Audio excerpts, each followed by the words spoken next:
Hi, this is Shreyank Siddharth and welcome to another video on coroutines. In this video, you will learn in detail about coroutine builders in Kotlin.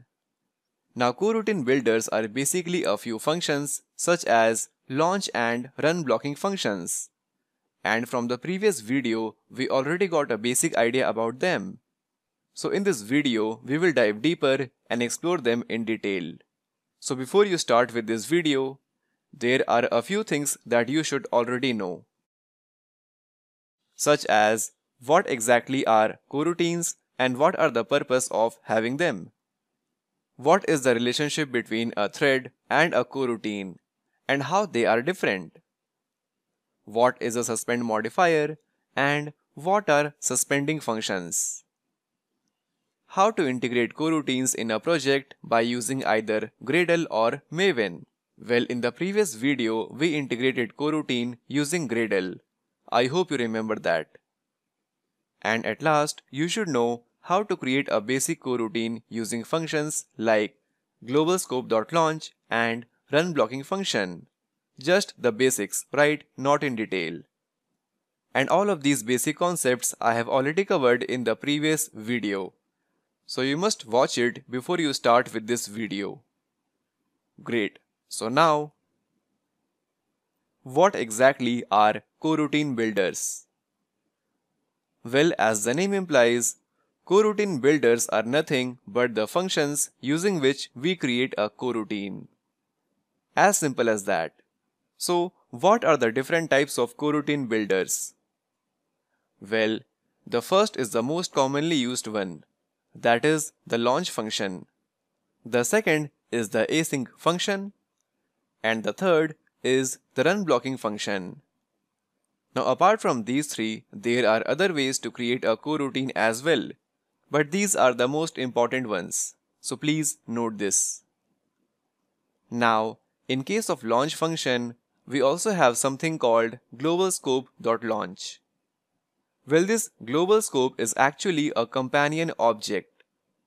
And in the previous video, we created our first coroutine using this syntax.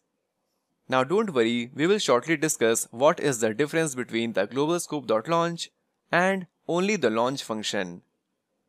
Similar to this for async as well, we have globalscope.async function. But for unblocking, we don't have anything like that. We just have simple plain run blocking function. Fine. So let us first get some clarity on what is the significance of using globalscope companion object with the launch function. Well, let us assume we launch an application. So this entire red box represents the lifetime of the application. Let us assume that. Now in your application, suppose you are currently in a login screen. And from this screen, you launch a coroutine C1 using the launch function. And then you navigate to another screen, maybe a home screen or something like that. And here as well, you launch another coroutine C2 using the launch function. Now, so far, so good. But when you try to close this screen and navigate back to the previous screen, then what happens is that this home screen gets destroyed. And along with this screen, the coroutine C2 is also destroyed. Now the question arises, why the coroutine C2 was destroyed? Well, this launch function creates a coroutine in the local scope. So when the scope of home screen is destroyed, then the child coroutine such as C2 is also destroyed. In short, the lifespan of this coroutine exists within the lifespan of its local scope. Fine. So please note this. Similarly, when the scope of this login screen will get destroyed, then ultimately this coroutine C1 will also get destroyed. Like this. Perfect. Now moving on, what about if we create a coroutine using globalscope.launch function? Well, using this syntax, we actually create a coroutine at global level or at the application level. So, the global coroutines are top-level coroutines, and it can survive the entire lifespan of the application. So even if all the local scopes are destroyed, then also the global coroutine, no matter from which part of the application it was launched, it can survive the entire lifespan of the application. Fine. So please note this. Now the question arises, when should you launch coroutine globally and when should you launch a coroutine locally? Well, to be honest, it is a subjective question and would require a separate discussion on that. But for now, I will show you a big picture. So, you can use global scope in cases where you don't depend on the local scopes. For example, once you click on a button to download a file, then the download operation can run in the global scope and let it complete in the background, because generally the downloaded file is not needed during your ongoing activities in your application. So you just start the download operation and move on with your other work. Fine. The same is the case of playing the music. Just start playing the music and it has nothing to do with your other ongoing task. Great, isn't it? Now, moving forward for the launch function, you can use it where you want to compute some values within a local scope and end it there only. Or you want to log in and you need to end that login operation right there. Then you can simply use the launch function. So I hope it makes sense now when to use what. Now moving on, at the end, also note that using globalscope.launch is highly discouraged, because if you create a coroutine globally and you forget about it or lost the reference to the coroutine, then that coroutine will keep on running in the background and consume a lot of memory, right? Which is not good actually. So if you use a global coroutine, then you need to use it very carefully. In short, using launch function should be your default choice. So please note this. Nice and simple.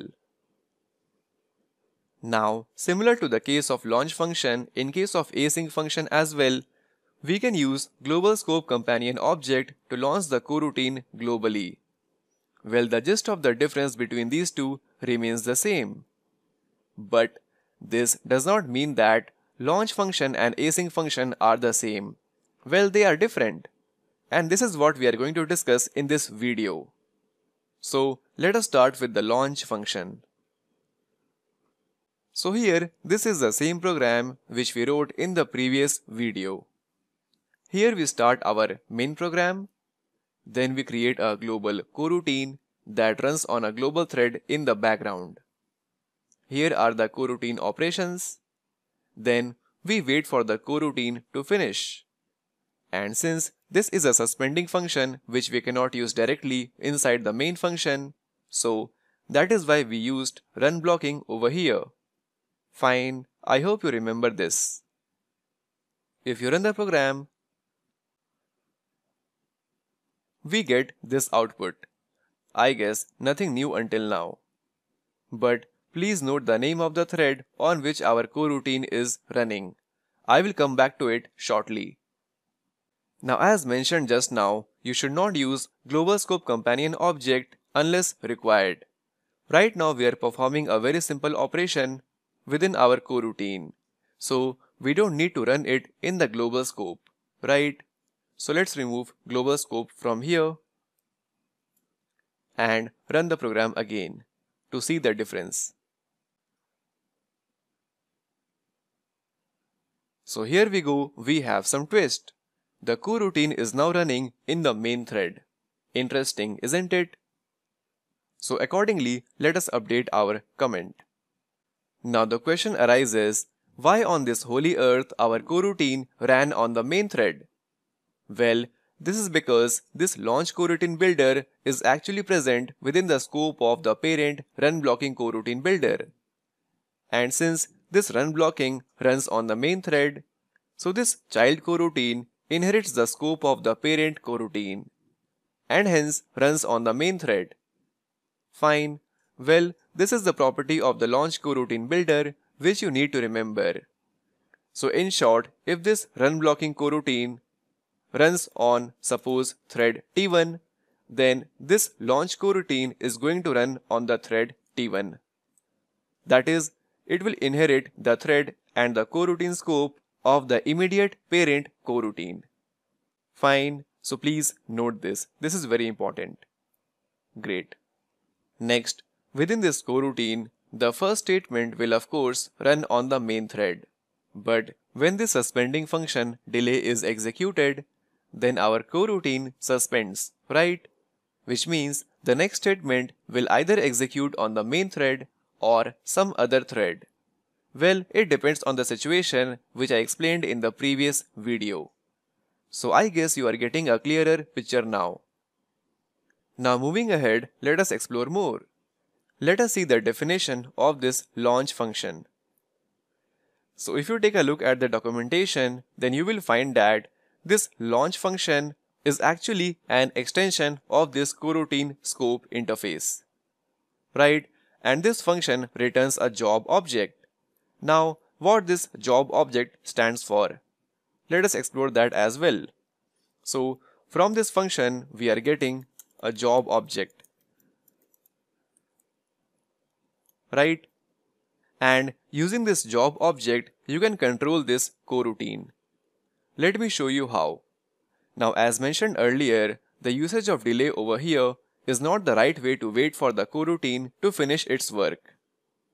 So instead of this statement, what you can do is you can use job object and call the join function. So this join function will wait for the coroutine to finish its execution, only after which the next statement will be executed. Let us run the application and see what happens. So here we go, our program worked perfectly fine. So in this way, you no longer have to hard code the time over here. Just use the join function and you are done. Also, please note that using this job object, you can also cancel the coroutine by calling job.cancel method. Well, right now I am not going to explain you about the cancellation process of the coroutine because cancellation is a huge topic and requires a detailed explanation. So for now, this much information is enough. So let us summarize the launch coroutine builder. So when this statement is executed, then it creates a coroutine that operates on a thread. And of course, on this same thread, there could be other coroutines that can operate at the same time. And you already know this from the previous video. I am just giving you a quick recap. And when this delay function is executed, then it basically suspends the coroutine. But remember, the thread remains free for this time period. And other coroutine can still continue to operate on this thread. Only the current coroutine is blocked for this time period. And this launch function returns a job object, right? So using this job object, you can wait for the coroutine to finish or even cancel the coroutine.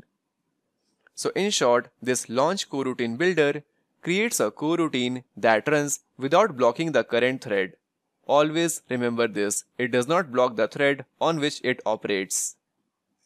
Also, this coroutine inherits the thread and the coroutine scope from the immediate parent coroutine, which we saw in our demo.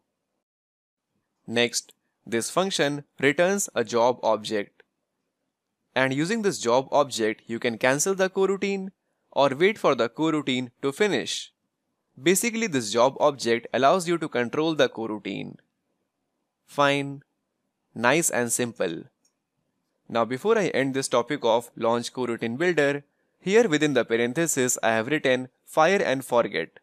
Well, this coroutine builder is also known as fire and forget coroutine builder. So let me give you a task over here. Just go to Google and search for why launch coroutine builder is known as fire and forget coroutine builder. Now moving on, it is now time to explore async coroutine builder. Well, this is very similar to the launch coroutine builder, but with a little difference. So let us explore that difference. So here in place of launch, just use async. And that is it, you are done. You have just created a coroutine using async function. And similar to the launch function, this async will inherit the coroutine scope from the immediate parent coroutine, which is run blocking in our case. So let us run our program. So here we go, the output remains the same. But there is a difference between the launch function and the async function. Well, this function does not actually return the job object. It basically returns the deferred object, which is actually the subclass of the job object. And this deferred is of the generic type. So right now from this lambda expression, we are not returning anything. So we can put unit here. Right? And in case if you return a string from here, such as my name, then in that case, instead of unit, just use string. And if you want to return a integer value from this lambda expression, then use int here. Great. And instead of this job, now use this job deferred object. Great, isn't it? Now, if you don't want to use this 15 in your code, then just calling join function will wait for this coroutine to finish its work.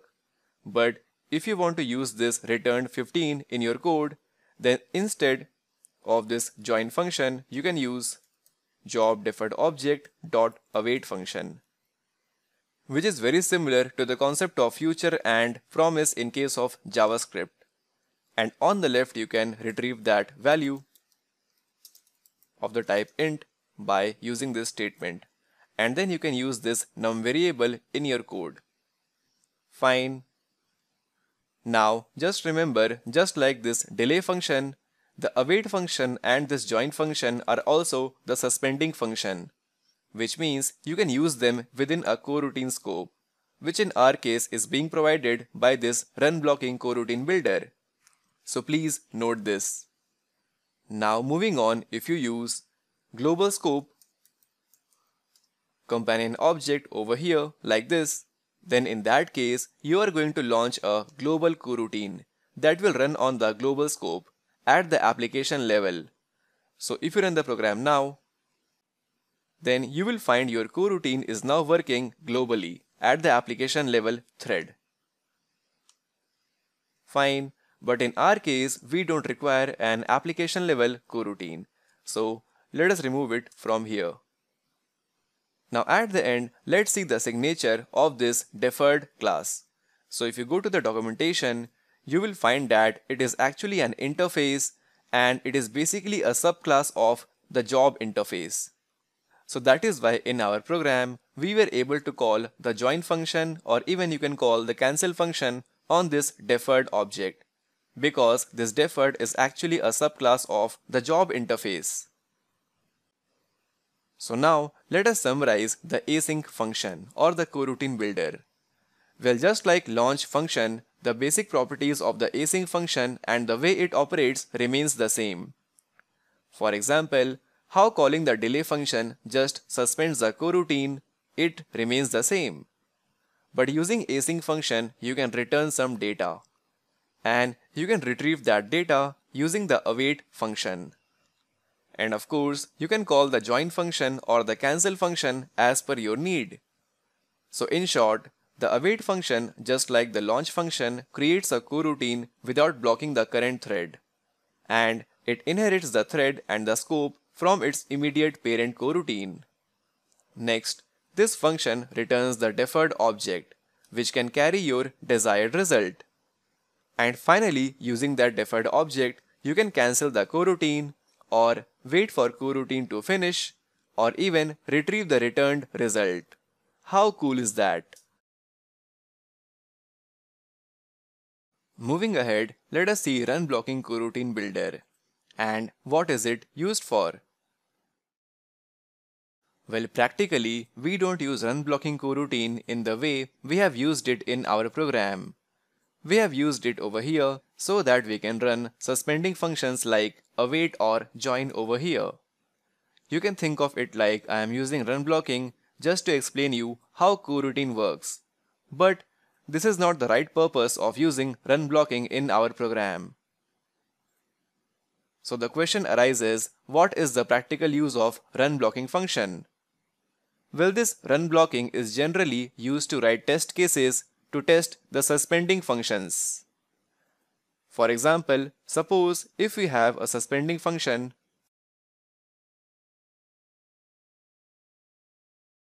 such as my own suspending function which performs some operation. Let us represent the dummy operation by using the delay function like this. So to test this function, you would need to write test cases. Let us do that. So here in Kotlin, let us right click, go to new and create a new Kotlin file. Let's call it simple test and create the class.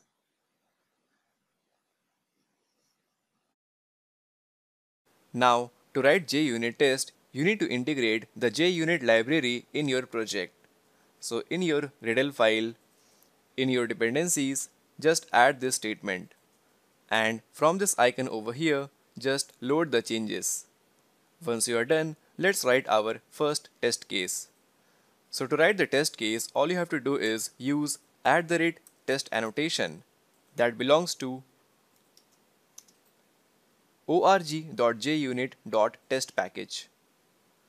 And then define your function such as my first test. Now, how do you test something? Well, we test something by asserting values. For example, we can use assert that belongs to JUnit dot.